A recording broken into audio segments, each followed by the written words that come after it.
Mogambo circus पूरे देश में बहुत ही प्रसिद्ध था।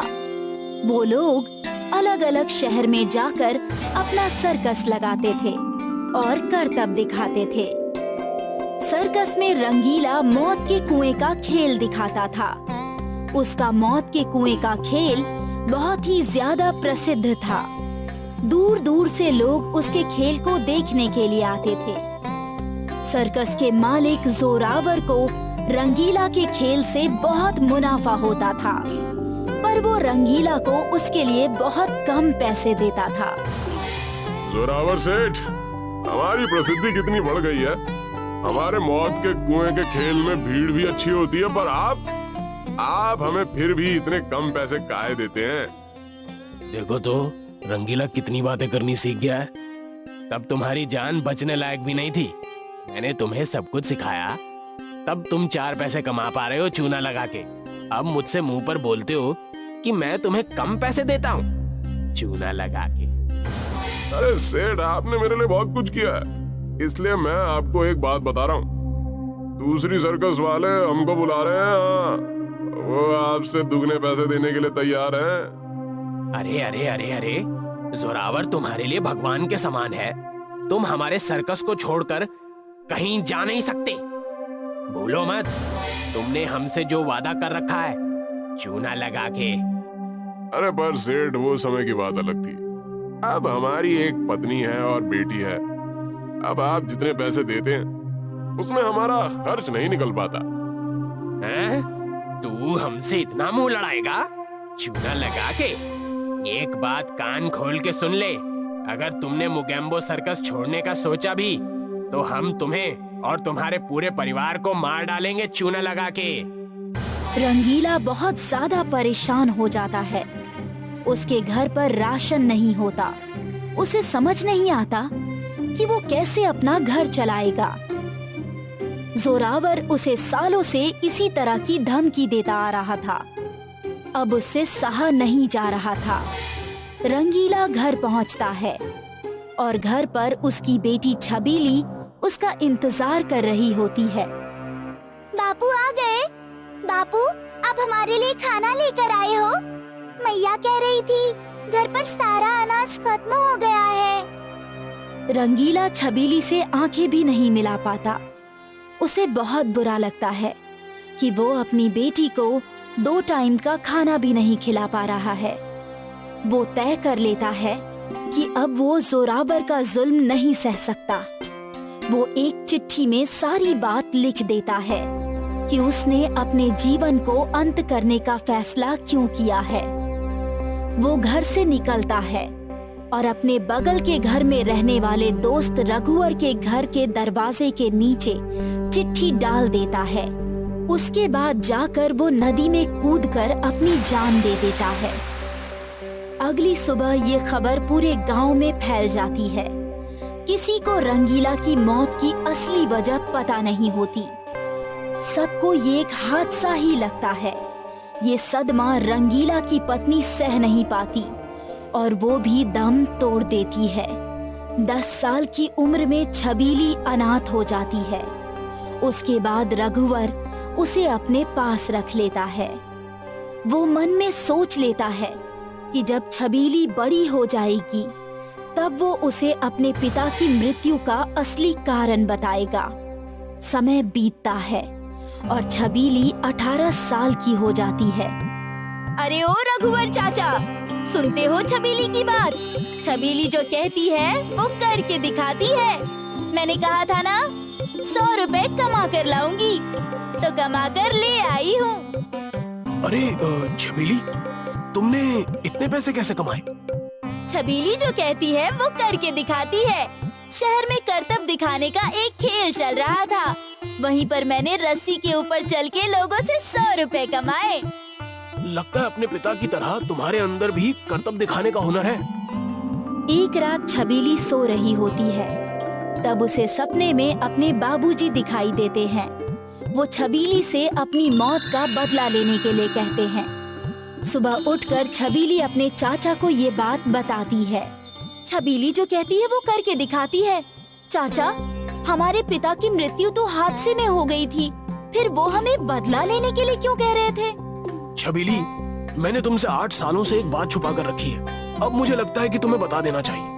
तुम्हारे पिता की मृत्यु एक हादसा नहीं थी, उन्हें ऐसा करने पर मजबूर किया गया था। छबीली जो कहती है वो करके दिखाती है। ये आप क्या कह रहे हैं चाचा? क्या हुआ था? मुझे पूरी बात बताइए। मैं उनके गुनहगारों को छोड़ूंगी नहीं। रघुवर छबीली को सारी बात बताता है। छबीली की आंखें आंसुओं से डबडबा जाती है। फिर वो आंसू पोंछते हुए कहती है, छबीली जो कहती है वो करके दिखाती है। जोरावर सेठ का मोगैम्बो सर्कस तो आज भी मशहूर है।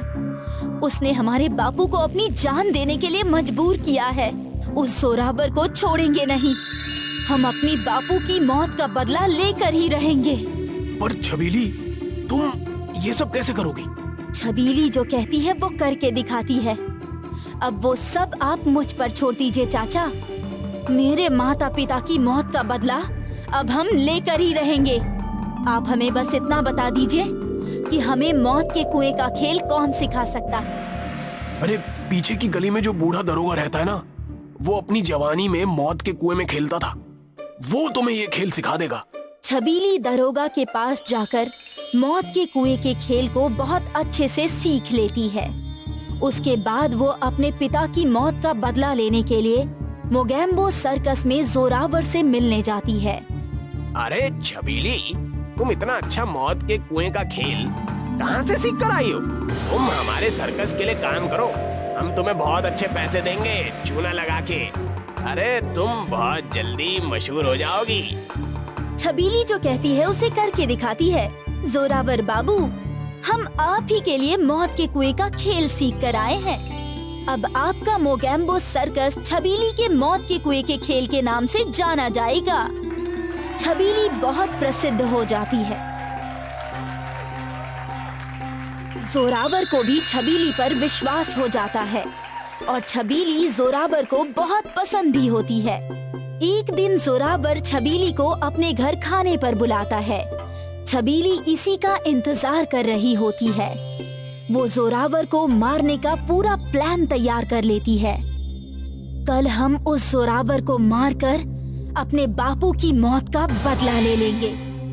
ये बात जोरावर का एक आदमी छबीली के पीछे से सुन लेता है। वो जाकर जोरावर को सारी बात बता देता है। कल की आई छोकरी हमको मारने का प्लान बनाएगी। अब हम उसको बताते हैं चूना लगा के। जैसे ही छबीली जोरावर के घर पहुंचती है तो जोरावर उसे घर के अंदर ले जाकर उसके हाथ पैर और मुंह बांध देता है। छबीली कुछ समझ नहीं पाती। छबीली के कपड़ों में छुपा हुआ छुरा जोरावर निकाल लेता है और कहता है, तू क्या सोच रही थी कि जोरावर को मार डालेगी? अरे जोरावर को मारना इतना आसान काम नहीं है। चूना लगा के तू भी अब अपने बाप रंगीले की तरह घुट घुट कर मरेगी।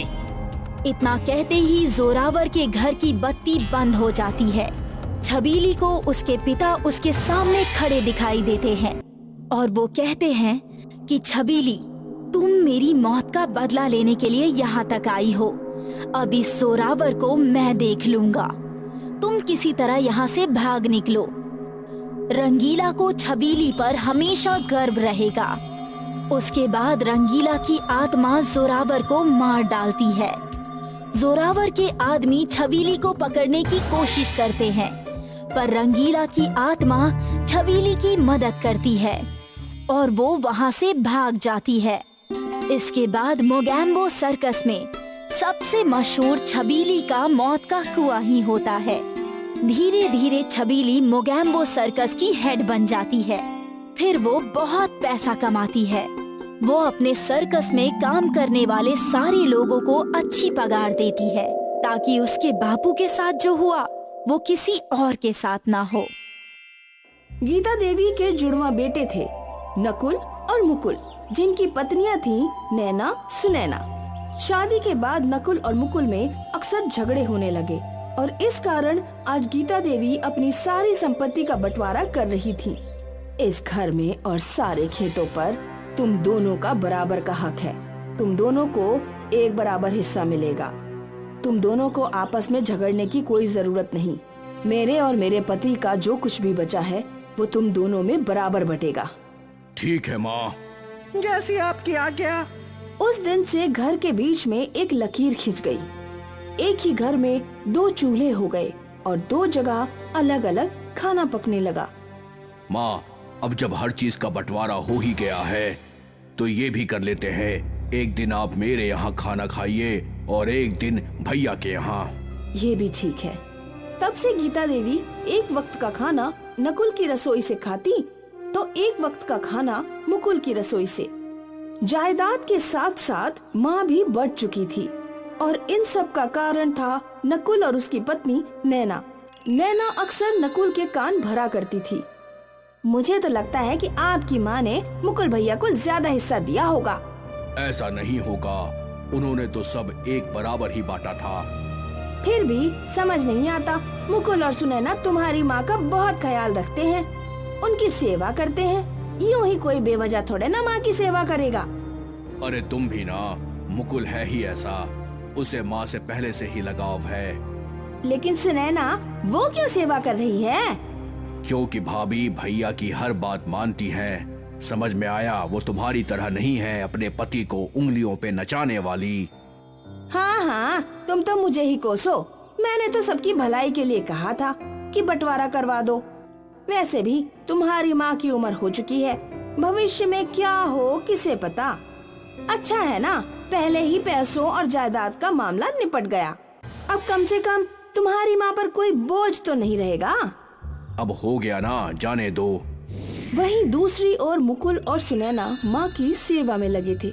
माँ जी, मैंने आपकी पसंद के बेसन के लड्डू बनाए हैं। वाह, बढ़िया है।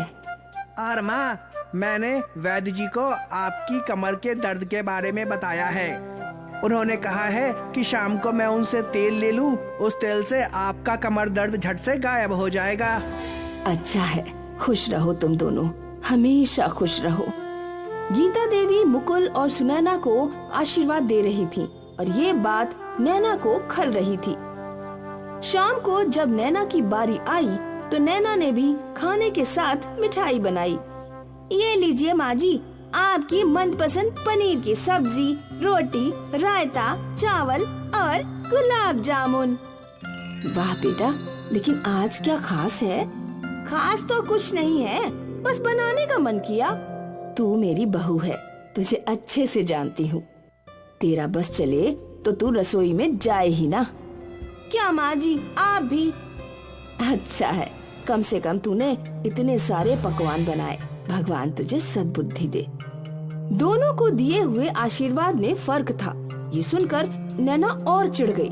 वो मन ही मन जल भून रही थी। गीता देवी को मुकुल और सुनैना की अच्छाई पसंद थी। वो जानती थी कि ये दोनों सेवा बिना किसी मतलब के करते थे। वहीं नकुल और नैना दोनों स्वार्थी थे।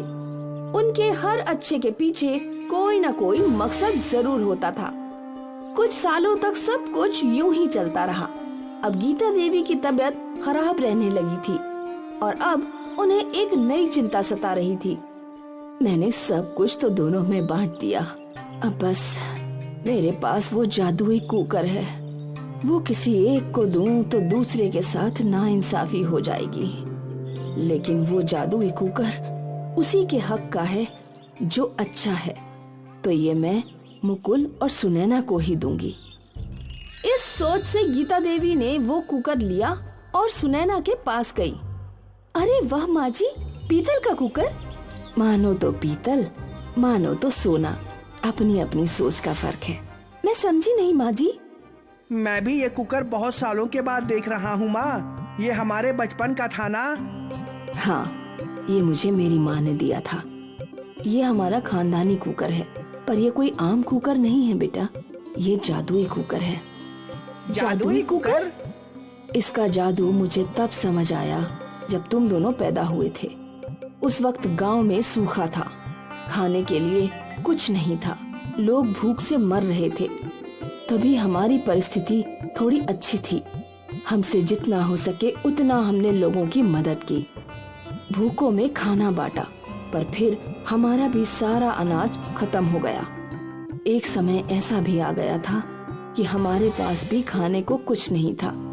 उस वक्त मुझे मेरी माँ की बात याद आई और मैंने इस जादुई कुकर को चूल्हे पर चढ़ा दिया, और वो भी बस पानी भर के, और कुकर से पुलाव मांगा और पल भर में सारा कुकर पुलाव से भर गया। उस वक्त हम सब ने पेट भर के खाना खाया और सारे भूखों को भी खिलाया। जब सूखा खत्म हुआ तो सब कुछ पहले जैसा हो गया था। मैंने कुकर को भी संभाल कर रख दिया।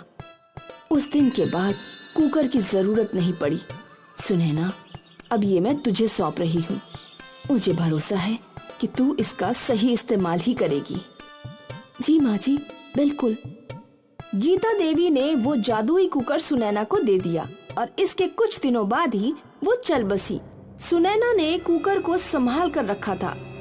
कई साल बीत गए, सुनैना को कुकर की जरूरत नहीं पड़ी। फिर अचानक तेज बरसात शुरू हो गई। गांव में पानी भरने लगा। लगातार 3 दिनों तक बरसात हुई। सभी लोग परेशान थे। भाभी, आपके घर में खाने को कुछ है क्या? बहुत भूख लगी है। नहीं, सब कुछ खत्म हो गया। तभी मुकुल को माँ की बात याद आ गई।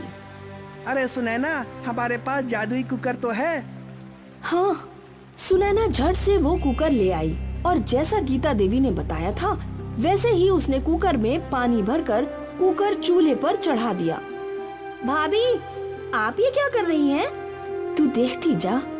सुनैना ने कुकर से पनीर की सब्जी मांगी और जब सुनैना ने कुकर खोला तो अंदर ढेर सारी पनीर की सब्जी थी। बाप रे! सुनैना ने सब्जी दूसरे बर्तन में पलट दी और एक बार फिर कुकर में पानी चढ़ा दिया। मुझे चावल चाहिए। कुकर खोलते ही उसमें चावल थे। भाभी, अब रोटी भी मंगवा लीजिए। जी भैया। सुनैना ने वापस कुकर को चढ़ाया और इस बार उसमें ढेर सारी रोटियां थीं। सबने पेट भर के खाना खाया। तभी सुनैना का ध्यान पड़ोसियों के घर पर गया। घर के बाहर 2 बच्चे इंतजार कर रहे थे। शायद उन्हें भी भूख लगी है। सुनैना ने एक बार फिर कुकर चढ़ाया और पुलाव मांगा। ये सारा पुलाव सुनैना ने अपने पड़ोसियों को दे दिया। धन्यवाद, हम सब खाने का ही इंतजार कर रहे थे। राशन खत्म हो गया था। समझ नहीं आ रहा था कि बच्चों को क्या खिलाऊं। कोई बात नहीं, अब सब पेट भर के खाओ। जब सुनैना घर लौटी तो नैना ने उससे पूछा, ये जादुई कुकर तो हमारा है, हम दूसरों की क्यों मदद करें? क्योंकि इसका जादू ऐसा ही है। अगर तुम सिर्फ अपने लिए इसका इस्तेमाल करोगी तो इसका जादू खत्म हो जाएगा। ऐसा थोड़ा ना होता है। ये जादुई कुकर है। ये जिसके भी पास रहे वो जो भी मांगे उसे मिल जाएगा। अच्छा, तो तुम कोशिश करके देख लो। हाँ हाँ, क्यों नहीं। नैना ने कुकर को धोया और उसमें पानी भर लिया। मुझे पालक की सब्जी चाहिए। लेकिन जब नैना ने कुकर खोला तो अंदर पानी ही था। ये क्या? अब मैं कोशिश करती हूँ। हमें पालक की सब्जी चाहिए। सुनैना ने कुकर बंद किया और 1 मिनट बाद खोला। कुकर पालक की सब्जी से भरा हुआ था। अब तुम समझी नैना, इस कुकर का जादू बस अच्छाई से काम करता है। हाँ, आपके अलावा कोई भी और इसे कुछ भी मांगे ये काम नहीं करेगा। आज से मैं भी आपकी तरह अच्छी बनूंगी। क्यों, जादुई कुकर चलाने के लिए? नहीं, ताकि आपकी तरह मुझे भी आशीर्वाद और दुआएं मिले। जरूर मिलेंगी। दूसरों की मदद करके तो देखो। नैना समझ चुकी थी कि अच्छाई ही जीवन जीने का सही तरीका है। अच्छे इंसान को जरूरत के समय मदद मिल ही जाती है।